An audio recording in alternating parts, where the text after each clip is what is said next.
고린도후서 5장 17절 다 암송하시겠습니다. 그런즉 누구든지 그리스도 안에 있으면 그는 새로운 창조물이라.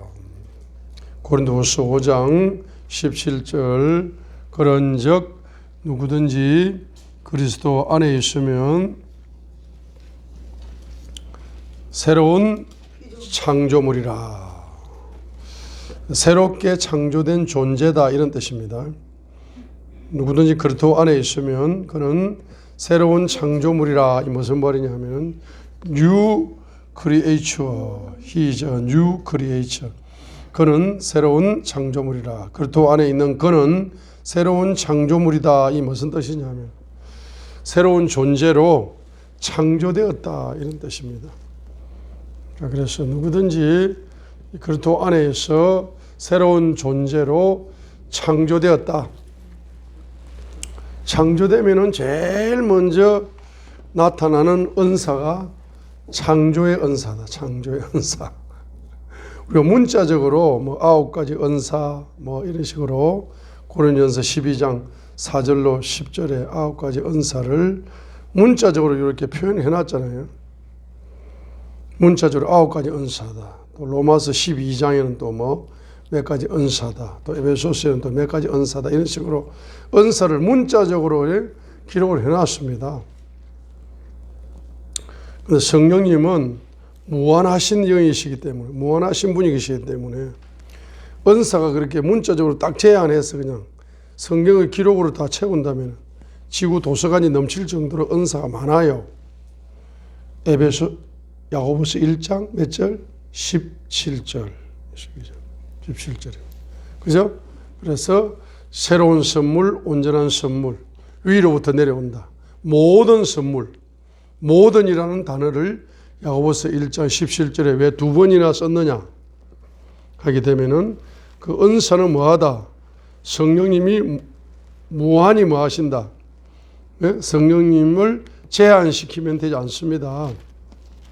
그래서 야고보 저자는 성령님을 제한시키지 않는 언어를 쓴 겁니다.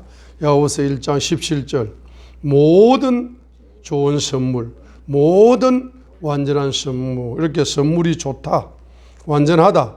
그런데 그 두 단어 앞에 모든이라는 단어를 왜 붙였느냐 하게 되면은 그만큼 좋은 선물이 많다, 완전한 선물이 많다.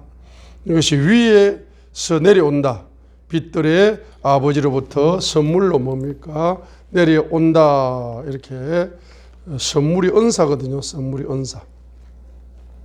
이렇게 이제 표현을 하는 겁니다.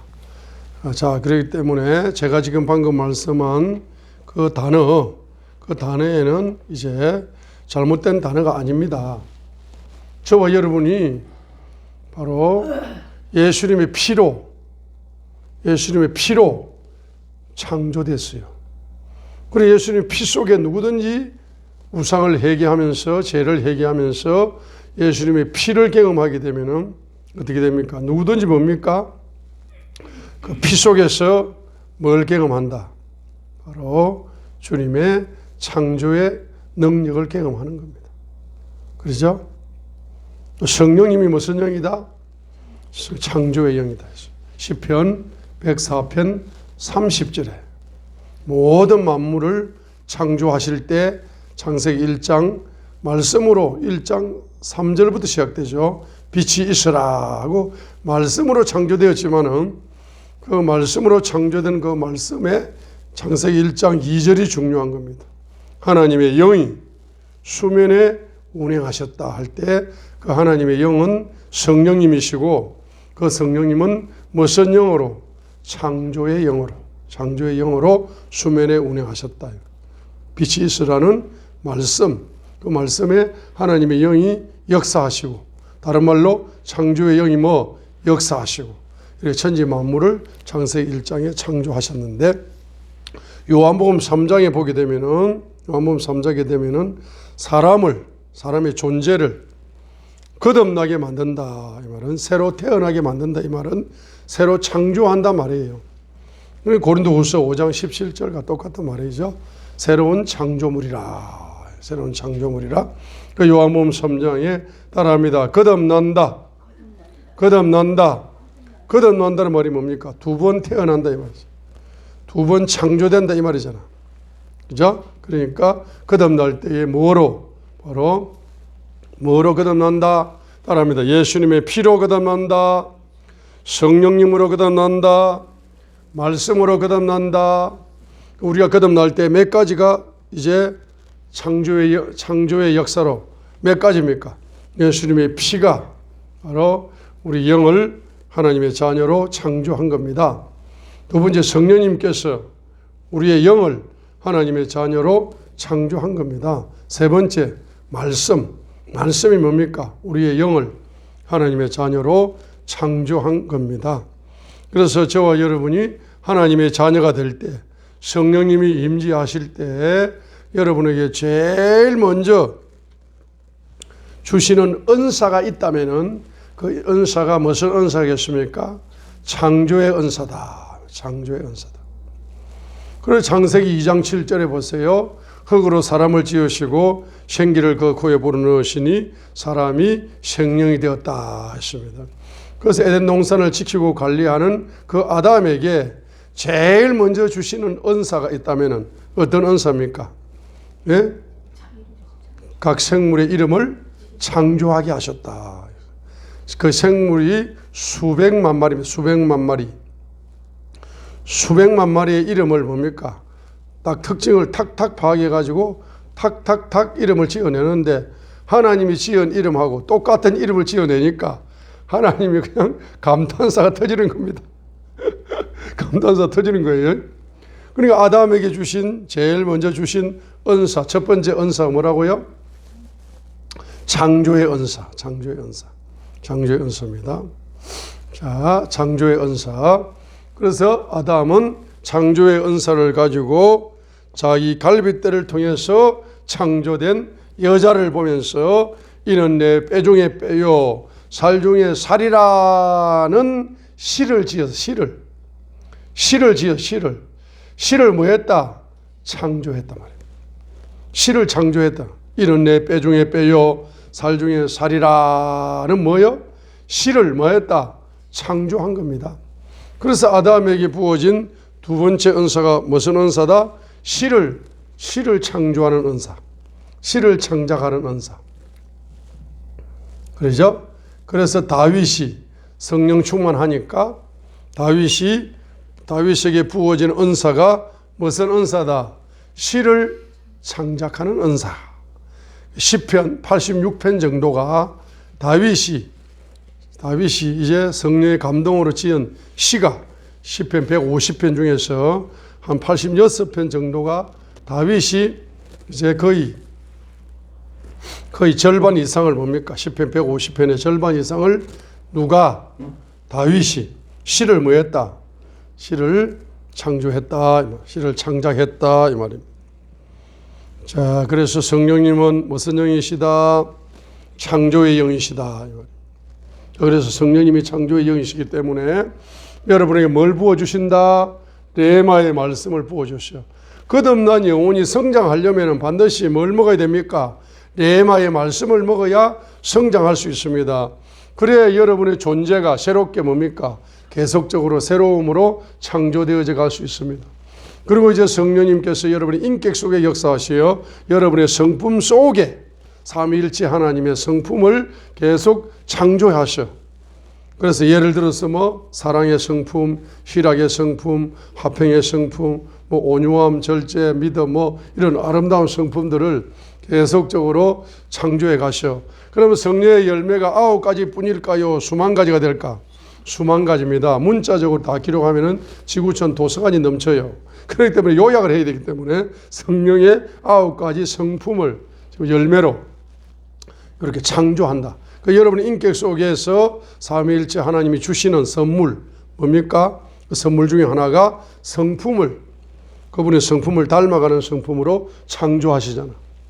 그래서 여러분에게 뭡니까? 성령의 은사를 주셔가지고 뭡니까? 따라합니다. 능력이 창조된다. 따라합니다. 능력이 창조된다. 그래서 성령의 은사, 그 고린도전서 12장 4절로 10절에 11절까지 4절로 11절까지 해서 각 개인에게 뭘 주시느냐 하면은 성령의 은사를 주신단 말이죠. 여러분 육신적으로 말입니다. 육신적으로 엄마 뱃속에서 잉태될 때부터 엄마 뱃속에서 태어날 때 하나님께서는 한 가지 이상의 육신적인 재능을 주셔가지고 이 땅에 먹고 살려고 먹고 살아라고 참새도 먹고 사는데 참새도 먹고 사는데 사람이 굶어 죽으면 안 되잖아. 그러니까 한 가지 이상의 재능을 말입니다. 태어날 때에 선물로 하나님이 부어주시듯이 바로 여러분의 영혼이 하나님의 자녀로 태어날 때 거듭날 때부터 뭘 부어주신다? 바로 재능을 부어 영적인 재능이 영적인 은사다 이 말이에요. 그래서 이제 여러분에게 부어주시는 겁니다. 그래서 성령님은 창조의 영이시기 때문에 바로 창조적인 바로 능력, 창조적인 은사를 부어주시어서 창조적인 능력을 부여해 주시는데 그것이 바로 성령의 은사다는 것입니다. 성령의 은사다. 성령의 은사인 것입니다. 그래서 이제 성령의 은사 첫 번째가 뭐라 했습니까? 지혜의 말씀의 은사다 했습니다. 지혜의 말씀의 은사다. 여러분에게 지혜의 말씀의 은사가 오면은 그 지혜의 말씀의 은사를 통해서 바로 창조적인 역사가 일어납니다. 할렐루야. 지혜의 말씀의 은사를 여러분의 영혼이 먹게 되면은 하나님을 섬기는 이치를 깨닫게 되는 것입니다. 그래서 지식의 말씀이 여러분에게 은사로 열리게 되면은 하나님을 아는 길이 열려서 그 지식의 말씀을 통해서 여러분들이 뭐가 열리느냐 하게 되면은 제일 먼저 지식의 말씀이 왔다는 증거는 지식의 말씀이 왔다는 증거는 뭐로 알 수 있습니까? 잠언 22장 20절로 22절로 알 수 있어요. 여러분에게 만약에 지식의 말씀이 나에게 왔다. 성령님의 은사를 통해서 지식의 말씀이 왔다는 것을 우리가 뭐로 알 수 있습니까? 말씀의 거울을 통하여 알 수가 있습니다. 그래서 바로 지식의 말씀을 통해서 왔다. 지식의 말씀이 왔다는 것은 잠언 22장 20절로 22절을 통하여 알 수가 있습니다. 그러죠. 잠언 몇 장? 22장 20절로 21절 한번 읽어봅니다. 잠언 22장 20절로 21절 읽어봅니다. 내가 계략과 지식에서 심히 뛰어난 것들을 내게 기록함은 너로 하여금 진리의 말씀들의 확실함을 알게 하며 또 너에게 사람을 보내는 자들에게 진리의 말씀들로 답변하게 하려 함이 아니겠느냐 이렇게 했습니다. 자, 그래서 이 잠언 22장 20절로 21절을 적용을 하게 되면은 여러분에게 지식의 말씀의 은사가 왔다는 증거로 잠언 22장 20절로 21절을 적용하게 되면은 바로 여러분이 뭘 하게 된다? 진리의 말씀을 사랑하게 된다. 진리의 말씀을 사랑하게 된다. 그죠? 여러분에게 뭐가 왔다? 지식의 말씀의 은사가 왔다 하면은 여러분들은 뭘 사랑하게 된다?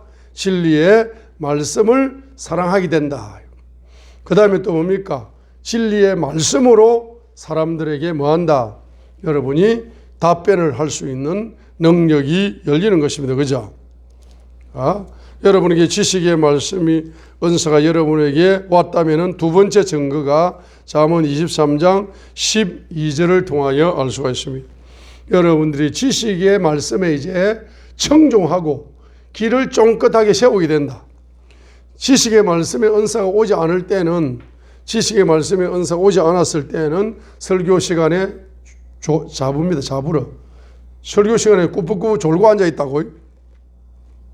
그 설교 시간에 꾸벅꾸벅 졸고 앉아 있는 사람을 딱 보면 아, 저분은 지식의 말씀의 은사가 아직 안 와서 졸고 앉아 있구나 이렇게 생각해야지.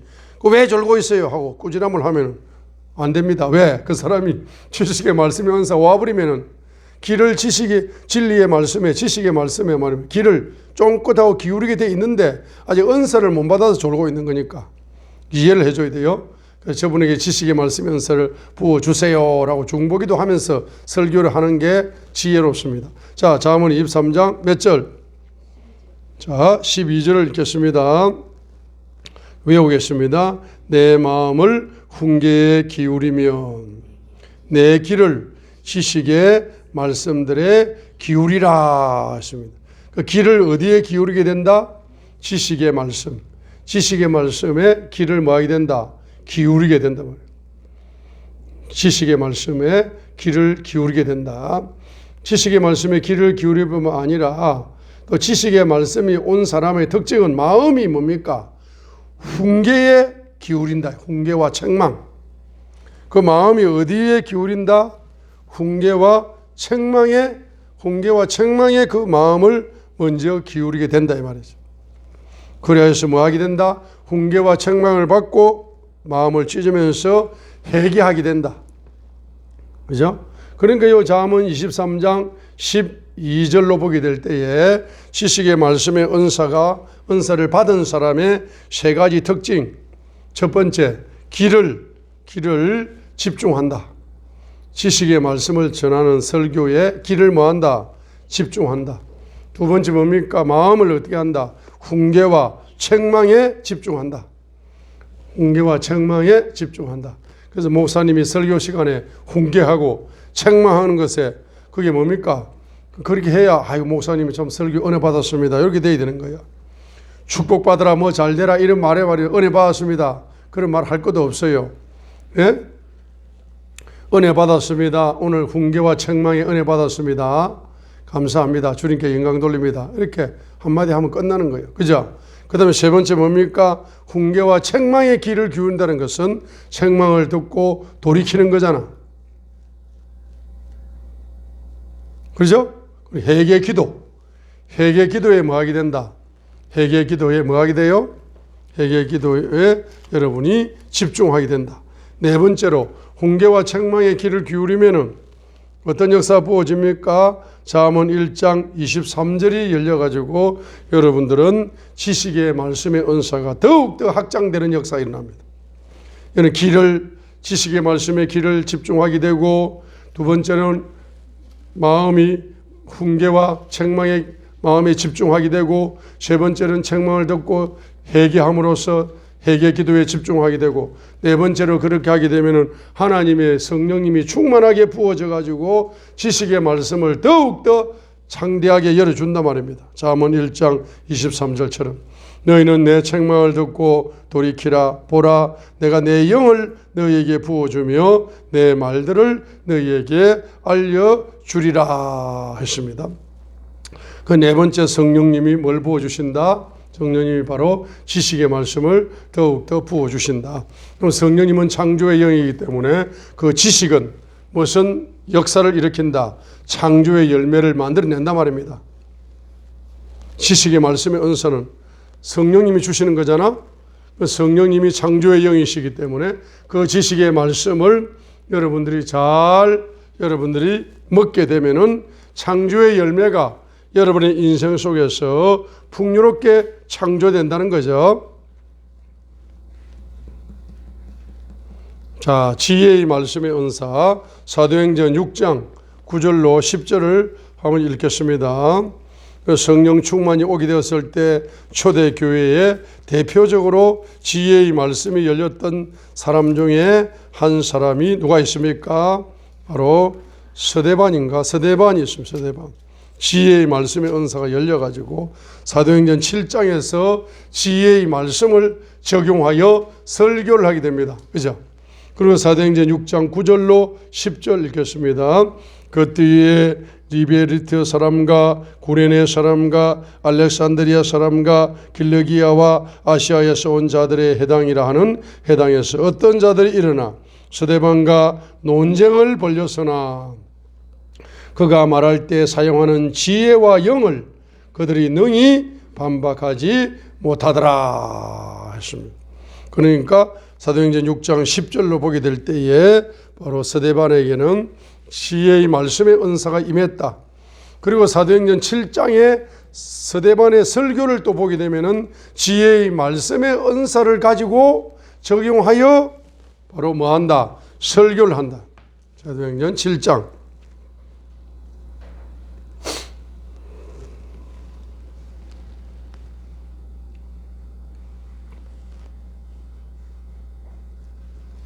그래서 여러분이 지혜의 말씀의 은사를 가지고 여러분들이 뭐 해야 되느냐? 따라합니다. 도시 복음화를 이루자. 자, 여러분들이 이제 중보기도 하실 때 지혜의 말씀의 은사를 받아가지고 도시 복음화를 이룰 수 있도록 여러분들이 하셔야 된다. 도시 복음을 이룰 수 있도록 자, 지혜의 말씀의 은사를 가지고 도시 복음화, 도시 복음화, 도시 복음화. 도시복음화. 잠언 21장 22절. 잠언 21장 22절. 두 번째 잠언 29장 8절. 8절. 세 번째 잠언 11장 11절. 잠언 11장 11절. 자, 이제 여러분에게 지혜의 말씀의 은사와 지식의 말씀의 은사가 열리면은, 특별히 지혜의 말씀의 은사가 열리면은 어떤 현상이 벌어지느냐 하게 되면은, 내가 동부교회에서 이제 집사님으로 이제 임명을 받으려면은 12명을 전도해야 되기 때문에 12명을 전도 안 하면은 말입니다. 집사 임명도 안 해준다 그래, 그 교회는. 그래서 12명을 전도해야 되기 때문에 어떻게 하느냐. 필수적으로 받아야 될 은사가 지혜의 말씀의 은사, 지식의 말씀의 은사를 필수적으로 받으셔야 된다. 그래가지고 지혜의 말씀의 은사, 지식의 말씀의 은사가 만약에 여러분에게 딱 부어지면은 어떤 현상이 벌어지느냐 하게 되면 이런 현상이 벌어집니다. 여러분이 어느 회사에 입사했어요. 예? 학습지 회사에 입사를 했어요. 그래 학습지 그 회사에서 월급은 얼마만큼 받습니다 하니까 10명이 전부 다 월급이 달라요. 왜 월급이 다르냐 하니까 어떤 입사한 사람은 1년이 됐는데도 월급이 100만 원밖에 안 돼. 어떤 사람은 3개월 됐는데 월급이 1000만 원이야. 다 그 경제 축복이 다 다른 거야. 아니 왜 그런가 하고 보니까 1년을 그 학습지 회사에 다닌 사람은 그 학습지 회사에서 아카데미에서 이제 다 교사의 자격을 딱 갖춰가지고 말입니다. 이제 1년 동안 말입니다. 초등학생 한 명만 뭐 했다?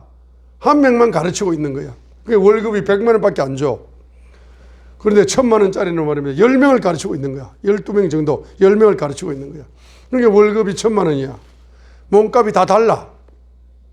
자, 그와 마찬가지로 뭡니까? 여러분들이 지혜의 말씀의 은사가 딱 부어지면은 어떤 특징이 나타납니까? 여러분이 전도를 해가지고 일주일에 한 번씩 금요일날 오전이든 오후든 저녁이든 모여라 해가지고 여러분들이 뭘 가르친다? 성경을 가르치는 거야. 성경을 가르치는 겁니다. 그래가지고 성경을 많은 사람에게 많이 가르치니까 하나님이 경제적인 복을 수고했다고 보너스까지 합쳐서 많이 주는 거야. 그래가지고 여러분이 점점 뭐 해야 된다? 도시 복음화를 이루어 간다. 잠언 21장 22절을 배우겠습니다. 잠언 21장 22절을 배우도록 합니다. 지혜로운 자는 용사의 도시에 올라가 그것이 신뢰하는 힘을 무너뜨리느니라 했어요. 그러니까 지혜로운 자가 누굽니까? 바로 지혜의 말씀의 은사가 열린 사람을 지혜로운 자라고 말할 수 있습니다. 자, 은사론적으로 적용합니다. 잠언 21장 22절을 은사론적으로 적용하여 말씀을 해석하면은 지혜의 말씀의 은사가 열린 사람이 누구다? 지혜로운 자다. 지혜로운 자. 이 지혜로운 자는 말입니다. 누구를 전도하느냐 하게 되면은 용사를 전도한다. 용사를 전도합니다. 용사를 전도하는데 앞으로 믿음의 용사가 될 가능성이 있는 사람을 전도합니다. 가룟 유다 같은 사람 전도하면 힘만 빠지고 남는 게 아무것도 없어요. 가시덤불밖에 없어요. 그러니까 아예 전도를 아무나 해서는 안 된다. 지금은 실패하고 병들고 지금은 저런 사람이라 할지라도 하나님이 앞으로 미래에 뭡니까? 신앙의 용사로 만들기로 작정하신 사람이 있습니다. 그런 사람들이 전도할 수 있도록 도와주시고 그런 사람들에게 지혜의 말씀을 내가 일주일에 한 번씩 금요일 날마다 그 사람들을 모아놓고 성경을 가르칠 수 있도록 나를 좀 도와주세요. 이렇게 뭡니까?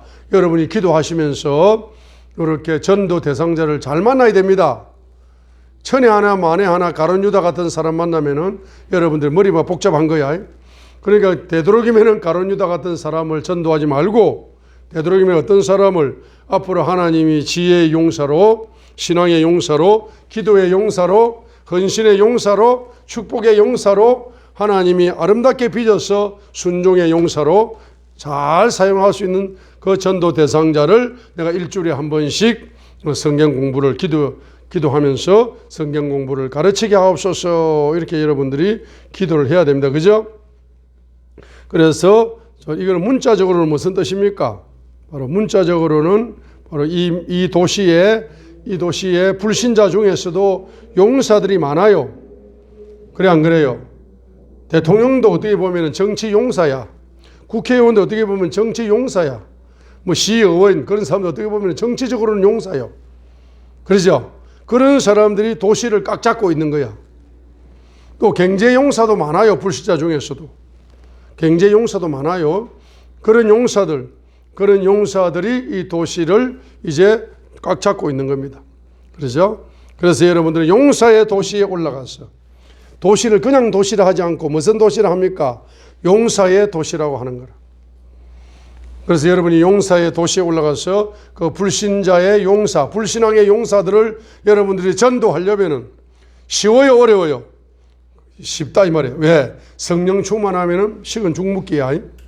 근데 성령 충만 안 하면은 너무너무 어려워. 그죠? 자, 두 번째, 잠언 29장 8절 한번 읽어봅니다. 잠언 29장 8절. 잠언 29장 8절. 한번 잠언 29장 8절을 외워봅니다. 조롱하는 자들은 도시를 올무에 걸리게 하거니와 지혜로운 자들은 진노를 돌이키니라 했어요. 그래서 잠언 29장 8절 잠언 29장 8절을 보면은 지혜로운 자들은 진노를 돌이킨다. 출애굽기 32장에 보니까 모세가 금송아지 우상을 숭배한 자들을 위하여 회개 중보기도 하여 하나님의 진노를 돌이키는 말씀이 출애굽기 32장 4절부터 9절까지가 있죠. 그것도 기도를 어떻게 한다? 말씀을 붙잡고 기도했잖아. 모세가 그냥 기도한 것이 아니라 뭐 한다? 말씀을 붙잡고 모세가 이제 기도하여서 그 기도가 응답되어져서 하나님의 뜻이 돌이켜졌다. 진노가 돌이켜졌다. 이게 출애굽기 32장 이제 9절부터 14절까지 있는데 모세의 중보기도인데 그 모세 회개 중보기도인데 그 회개 중보기도 할 때에 출애굽기 32장 13절의 말씀을 붙잡고 회개 중보기도 하잖아. 자, 출애굽기 32장 봅니다. 그러니까 여기 보세요. 여기 도시를 위하여 회개 뭐 한다? 회개 중보기도 한다. 도시를 위하여 회개 중보기도 해야 도시 복음화의 열매를 맺는 기초로 여러분들이 몇 사람 전도하고 10사람 전도하고 이래가지고 금요일 날마다 여러분이 뭡니까? 성경 공부를 가르칠 수 있다. 그게 도시 복음화의 시작이죠. 잠언 29장 8절 회개의 중보기도. 지혜로운 자는 뭡니까? 하나님의 진노를 뭐한다? 돌이킨다라고 했어요. 그 진노를 돌이키는 것이 무슨 기도다? 회개 중보 기도다 이 말입니다. 잠언 29장 8절 지혜로운 자들은 진노를 돌이킨다. 그 모세가 어떻게 진노를 돌이켰나? 출애굽기 32장 자, 우리 9절부터 우리 14절까지 읽겠습니다. 한번 그러면 출애굽기 32장 9절부터 한번 읽어봅니다. 주께서 또 모세에게 이르시되 내가 이 백성을 보아왔는데 보라 그 백성은 목이 뻣뻣한 백성이로다. 그런즉 이제 나를 홀로 내버려 두라. 내가 그들에게 맹렬히 진노하여 그들을 소멸시키고 너로부터 큰 민족을 만들리라 하시니, 진노해가지고. 그런데 14절에 보세요. 주께서 자신의 백성에게 내리려 하던 그 제하에서 뜻을 뭐하니라? 돌이키시니라. 그래서 뜻을 돌이키게 만든 것이 회개 중보 기도다 하는 것이 11절로 13절에 회개 중보 기도다 이 말입니다. 자, 11절 회개 중보 기도합니다. 자기 민족을 위하여, 이 도시를 위하여, 저와 여러분 민족과 도시를 위하여 회개 중보 기도합니다. 12절 11절 모세가 주 자기신의 하나님께 간청하여 이르되 주여 어찌하여 주께서 큰 권능과 강한 손, 그 강한 손이 어떤 손입니까? 마이티 핸드, 오른손이죠. 강한 손으로 이집트 땅에서 데리고 나오신, 출애굽해 주신 주의 백성에게 맹렬히 진노하시나이까? 어찌하여 이집트 사람들이 말하여 이르기를 그가 재앙을 내리려고 그들을 데리고 나와 산에서 그들을 죽이고 지면에서 끊어 소멸시켰다 하게 하려 하시나이까?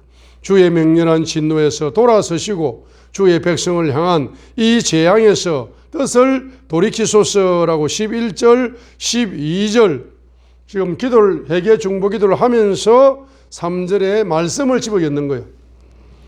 말씀, 주의 종들 곧 아브라함과 이삭과 이스라엘을 기억하소서. 주께서 주 자신을 두고 그들에게 맹세하여 그들에게 말씀하시기를 내가 너희 씨를 하늘의 별들같이 번성하게 하고 내가 말한 이 모든 땅을 너희 씨에게 주어 그들이 영원토록 그것을 상속하게 하리라 하셨나이다는 회개 중보 기도에 뭘 집어넣는다? 말씀을 적용하여 회개 중보 기도 하니까 14절 주께서 자신의 백성에게 내리려 하던 그 재앙에서 뜻을 돌이키니라 했습니다. 그러니까 이 출애굽기 32장 바로 11절로 14절까지 나오는 여기에서 모세의 회개 중보 기도를 통해서 주님의 뜻이 뭡니까? 돌이켜졌다는 것은 주님의 진노가 돌이켜졌다는 겁니다. 그러니까 여러분이 이 도시를 복음화 시키려면은 이 도시를 위한 뭘 해야 되겠다? 회개 중보 기도를 하셔야 되겠다. 그래서 이 도시를 향한 하나님의 진노가 돌이켜져야 이 도시의 불신자들이 회개하고 예수님을 믿는 이와 같은 기적의 역사가 일어납니다. 잠언 29장 8절 잠언 29장 8절을 보세요. 잠언 29장 8절에 그래서 이 도시를 자꾸 올무에 걸리게 하면은 도시 복음화가 늦어집니다. 올무에 자꾸 걸리게 하면 도시 복음화가 늦추어져요. 네? 올무에 걸리게 하면은